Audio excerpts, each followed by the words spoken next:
Hey guys, what's going on? It's Jake here, and welcome to a little speed build of Kerbal Space Program. Go ahead and pause whenever you want and go ahead and read those little things that are popping up on the screen. So what happened here was I recorded this without any voice because I knew that I was going to fast forward it. So I'm going to be building a space station here. And right here, this is the core, and as you can see, docking ports go on all the sides because then you can expand the most off of it. I'm going to be kind of explaining some of that. I'll be kind of going off topic a little bit, but this is the first time that I've done a post commentary like this. I'm watching back in my video editor, and I'm watching the preview window as I speak. So it's new, it's interesting, and I kind of like it because now it gives me a little. I don't have to talk as much because it was like 30 minutes of this, or I think it was like 20 minutes, something like that. And I crammed it down into 4 minutes and 38 seconds. So that's how long this video should be. So right here I'm using the asparagus fuel staging on the core because it's what I use mostly. It allows, so the outside tanks, as you can see, I'll start wiring up the fueling right here. So it goes from the A tanks to the B tanks to the C tanks, and then C tanks to the D tanks.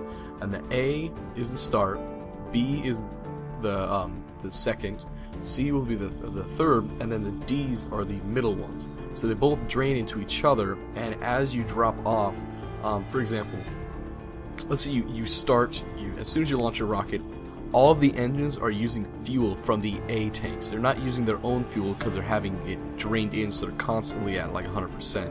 So as soon as you drop those tanks off, they're going to be at 100%. It's kind of hard to explain. You'll see how it works in the game because they'll drop off as I go.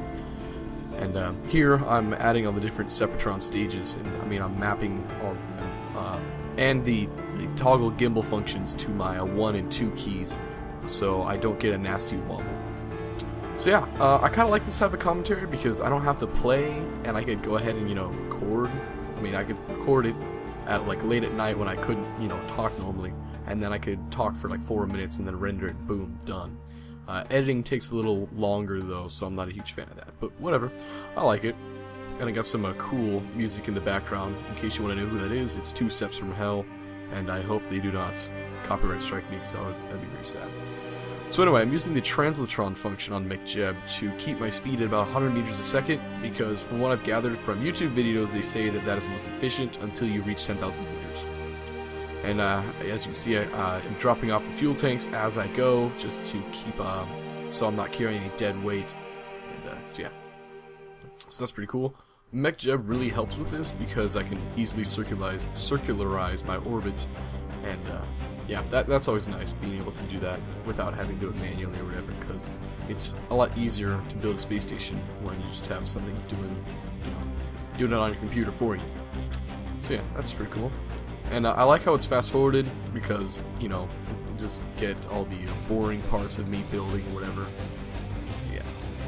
If you do want the craft file, then go ahead and tell me. Go ahead and post that in the comments, and I'll go ahead and do that. But I'm not just going to go ahead and put that in there anyway. Alright, so now that we're at our apoapsis, which is our, oops, drop the ball cap. Now that we're at our apoapsis, we'll use the circularize function, I can't say that word, at 200 kilometers, and that will go ahead and do that. And as you can see, we're at 199 on each side. I think it was 200 or 199, I'm not sure. And I turned it program, and as you can see, I did the Separatrons, then I decoupled it, so I had to reload it.